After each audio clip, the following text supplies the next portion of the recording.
श्री कृष्ण गोविंद हरे मुरारी, हे नाथ नारायण वासुदेव।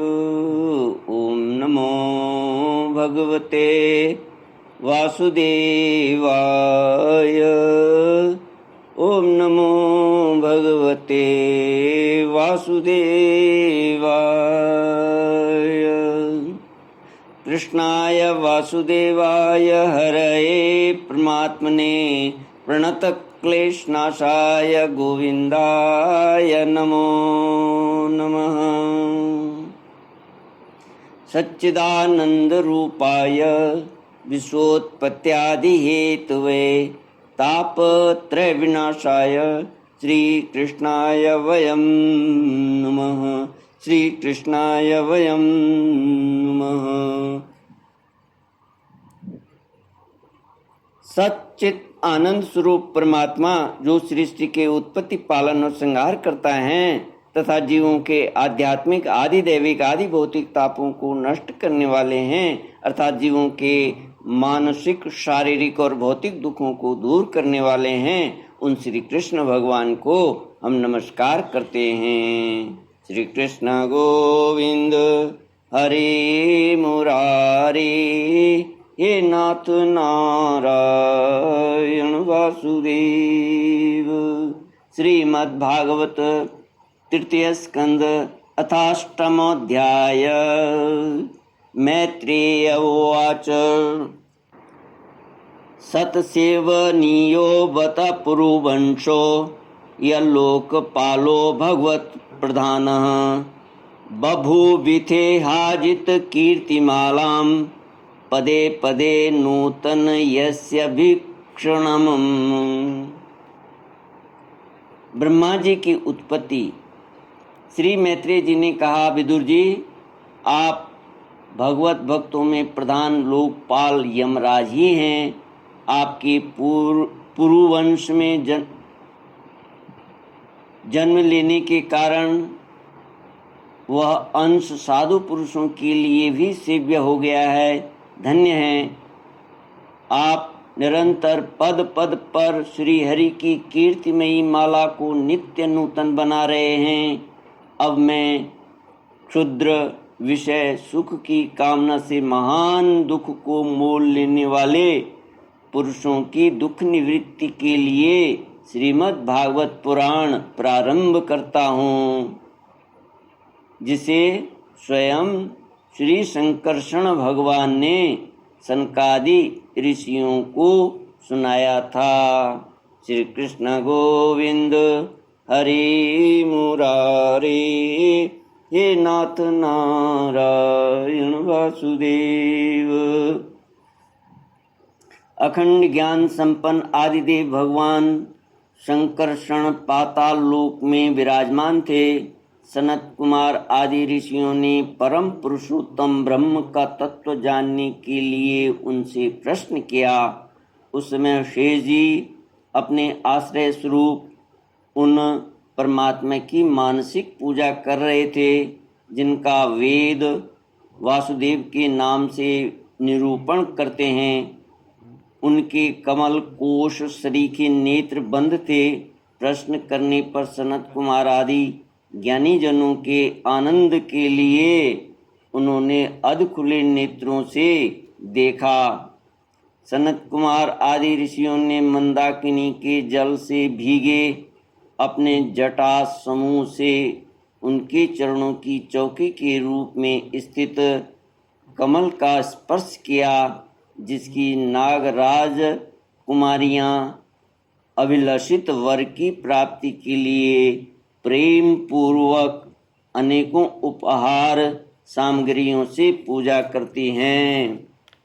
सनत कुमार आदि उनकी लीला के मर्मज्ञ हैं। उन्होंने बार बार प्रेम गदगद वाणी से उनकी लीला का गान किया। उस समय शेष भगवान के उठे हुए सहस्रों फण किरीटों की सहस्र सहस्र श्रेष्ठ मणियों की छिटकती हुई रश्मियों से जगमगा रहे थे। भगवान शंकरषण ने निवृत्ति परायण सनत कुमार जी को यह भागवत सुनाया था, ऐसा प्रसिद्ध है। सनत कुमार जी ने फिर इसे परम व्रतशील सांख्यायन मुनि को उनके प्रश्न करने पर सुनाया। परमहंसों में प्रधान श्री सांख्यायन जी को जब भगवान की विभूतियों का वर्णन करने की इच्छा हुई, तब उन्होंने इसे अपने अनुगत शिष्य हमारे गुरु श्री पराशर जी को और बृहस्पति जी को सुनाया। इसके पश्चात परम दयालु पराशर जी ने पुलस्त्य मुनि के कहने से वह आदि पुराण मुझसे कहा। ये मैत्रेय जी कह रहे हैं, वत्स श्रद्धालु और सदा अनुगत देखकर अब वही पुराण मैं तुम्हें सुनाता हूँ। सृष्टि के पूर्व वह यह संपूर्ण विश्व जल में डूबा हुआ था। उस समय एकमात्र श्री नारायण देव शेष शैया पर पौड़े हुए थे। वे अपनी ज्ञान शक्ति को अक्षुण रखते हुए ही योग निद्रा का आश्रय ले अपने नेत्र मूंदे हुए थे। सृष्टि कर्म से अवकाश लेकर आत्मानंद में मग्न थे। उनमें किसी भी क्रिया का उन्मेष नहीं था। जिस प्रकार अग्नि अपनी दाहिका आदि शक्तियों को छिपाए हुए काष्ठ में व्याप्त रहता है, उसी प्रकार श्री भगवान ने संपूर्ण प्राणियों के सूक्ष्म शरीरों को अपने में लीन करके अपने आधारभूत उस जल में शयन किया। उन्हें सृष्टि काल आने पर पुनः जगाने के लिए केवल काल शक्ति को जागृत रखा। इस प्रकार अपनी स्वरूपभूता चित शक्ति के साथ 1 सहस्र युग चतुर्युग पर्यंत जल में शयन करने के अनंतर जब उन्हीं के द्वारा नियुक्त उनकी काल शक्ति ने उन्हें जीवों के कर्मों की प्रवृत्ति के लिए प्रेरित किया, तब उन्होंने अपने शरीर में लीन हुए अनंत लोक देखे। जिस समय भगवान की दृष्टि अपने में निहित लिंग शरीर आदि सूक्ष्म तत्व पर पड़ी, तब वह कालाश्रित रजोगुण से क्षुभित होकर सृष्टि रचना के निमित्त उनके नाभि देश से बाहर निकला। कर्म शक्ति को जागृत करने वाले काल के द्वारा विष्णु भगवान की नाभि से प्रकट हुआ। वह सूक्ष्म तत्व कमल कोश के रूप में सहसा ऊपर उठा और उसने सूर्य के समान अपने तेज से उस अपार जल राशि को देदीप्यमान कर दिया। संपूर्ण गुणों को प्रकाशित करने वाले उस सर्वलोकमय कमल में वे विष्णु भगवान ही अंतर्यामी रूप से प्रविष्ट हो गए। तब उसमें से बिना पढ़ाए ही स्वयं संपूर्ण वेदों को जानने वाले साक्षात वेद मूर्ति श्री ब्रह्मा जी प्रकट हुए, जिन्हें लोग स्वयंभू कहते हैं। उस कमल की कर्णिका गद्दी में बैठे हुए ब्रह्मा जी को जब कोई लोक दिखाई नहीं दिया, तब वे आंखें फाड़कर आकाश में चारों ओर गर्दन घुमाकर देखने लगे। इससे उनके चारों दिशाओं में 4 मुख हो गए। उस समय प्रलयकालीन पवन के थपेड़ों से उछलती हुई जल की तरंग मालाओं के कारण उस जल राशि से ऊपर उठी हुई कमल पर विराजमान आदिदेव ब्रह्मा जी को अपना तथा उस लोक तत्व रूप कमल का कुछ भी रहस्य न जान पड़ा। वे सोचने लगे, इस कमल की कर्णिका पर बैठा हुआ मैं कौन हूँ? यह कमल भी बिना किसी अन्य आधार के जल में कहाँ से उत्पन्न हो गया? इसके नीचे अवश्य कोई ऐसी वस्तु होनी चाहिए जिसके आधार पर यह स्थित है। ऐसा सोचकर वे उस कमल की नाल के सूक्ष्म छिद्रों में होकर उस जल में घुसे, किंतु उस नाल के आधार को खोजते खोजते नाभि देश के समीप पहुंच जाने पर भी वे उसे पा न सके। विदुर जी, उस अपार अंधकार में अपने उत्पत्ति स्थान को खोजते खोजते ब्रह्मा जी को बहुत काल बीत गया। ये काल ही भगवान का चक्र है, जो प्राणियों को भयभीत करता हुआ उनकी आयु को क्षीण करता रहता है। अंत में विफल मनोरथ हो वे वहाँ से लौट आए और पुनः अपने आधारभूत कमल पर बैठकर धीरे धीरे प्राणवायु को जीत कर चित्त को निसंकल्प किया और समाधि में स्थित हो गए।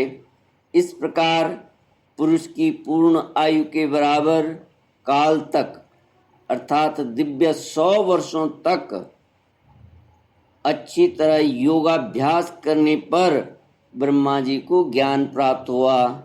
तब उन्होंने अपने उस अधिष्ठान को, जिसे वे पहले खोजने पर भी नहीं देख पाए थे, अपने ही अंतःकरण में प्रकाशित होते देखा। उन्होंने देखा कि उस प्रलयकालीन जल में शेष जी के कमल नाल सदृश्य गौर और विशाल विग्रह की शैया पर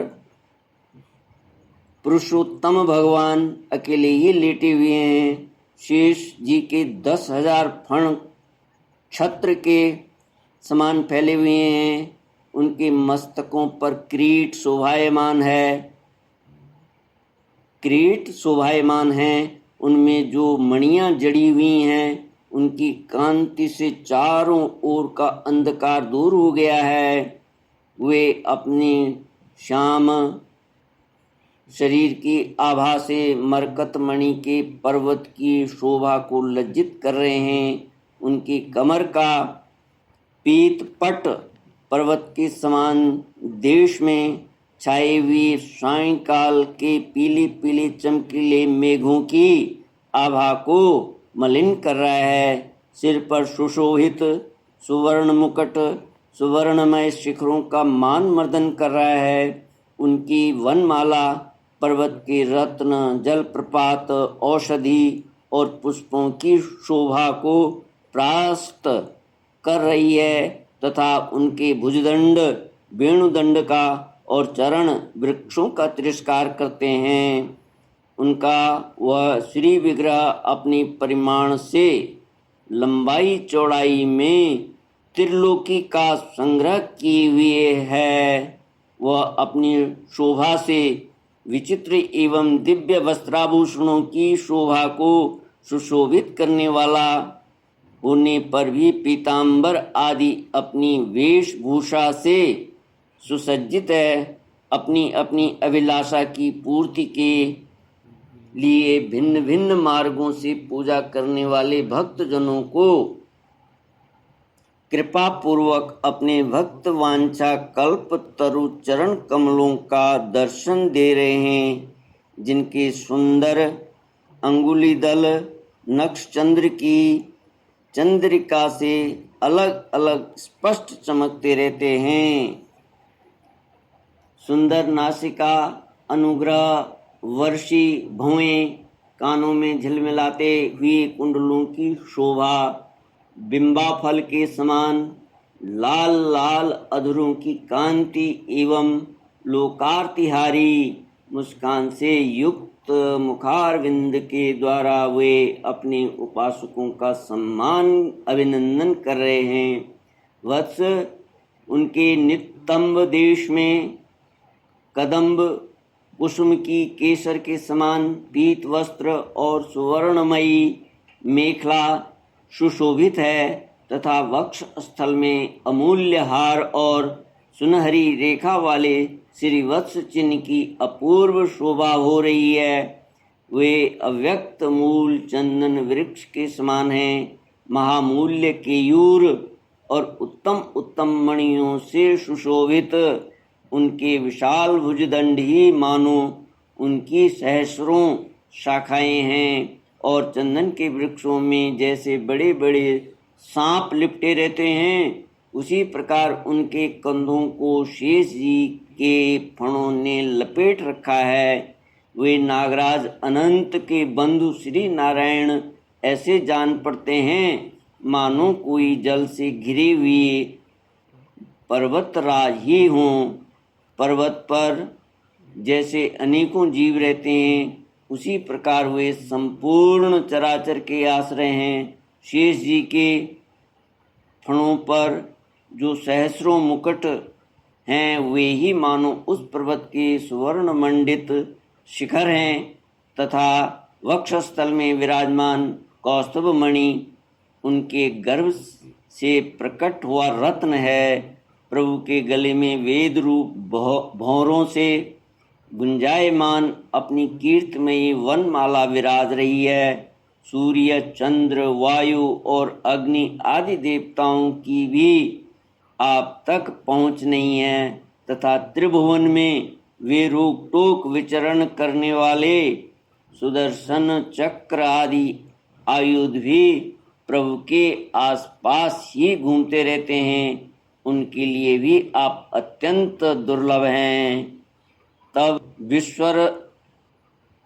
विश्व रचना की इच्छा वाले लोक विधाता ब्रह्मा जी ने भगवान के नाभि सरोवर से प्रकट हुआ वह कमल, जल, आकाश, वायु और अपना शरीर, केवल ये 5 ही पदार्थ देखे। इनके सिवा और कुछ उन्हें दिखाई न दिया। रजोगुण से व्याप्त ब्रह्मा जी प्रजा की रचना करना चाहते थे। जब उन्होंने सृष्टि के कारण रूप केवल ये 5 ही पदार्थ देखे, तब लोक रचना के लिए उत्सुक होने के कारण वे अचिंत्य गति श्री हरि में चित्त लगाकर उन परम पूजनीय प्रभु की स्तुति करने लगे। श्री कृष्ण गोविंद हरे मुरारे, हे नाथ नारायण वासुदेव। इति श्रीमद्भागवते महापुराणे पारमहंस्यां संहितायां तृतीयस्कन्धेऽष्टमोऽध्यायः। ओम पूर्णमदः पूर्णमिदं पूर्णात् पूर्णमुदच्यते पूर्णस्य पूर्णमादाय पूर्णमेवावशिष्यते। ओम शांति शांति शांति। इति श्रीमद्भागवते महापुराणे पारमहंस्यां संहितायां तृतीयस्कन्धे अष्टमोऽध्यायः।